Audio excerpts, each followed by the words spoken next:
Here we are with our empty project window, and you notice that GarageBand again is asking us, since we're starting off with the empty project, we're kind of go through and need to double check some of our input-output settings.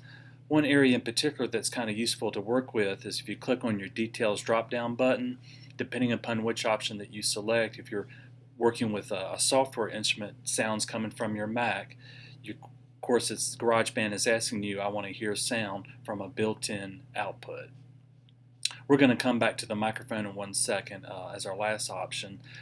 If I was going to go through and record and working with the GarageBand with recording guitars or bass and using GarageBand as working with different type of amps, usually more than likely most instruments use kind of a single line input or input channel of 1, and then there is an option I want to hear my instrument as I play and record, kind of using that GarageBand as a monitor. So as I go through and play and start to record, I can hear my instrument while I'm doing that. That's an option that you can work with looking at that with other different type of projects.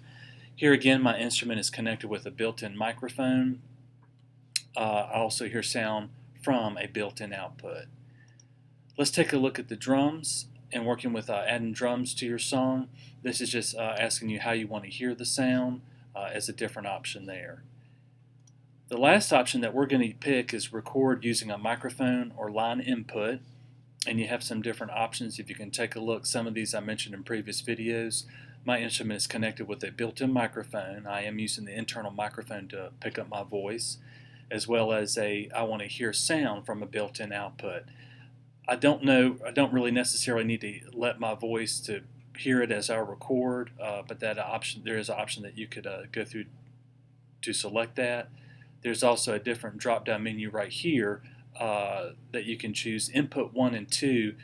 Think of that as like I can hear part of my voice in my left ear, I can hear part of my voice in my right ear. So this is taking our sound input and splitting it into different channels, the left channel as well as the right channel. This usually tends to sound a little bit better, so I'm going to leave it at this as I go through and start to record my voice. After that, click on the Create button and you're ready to get started.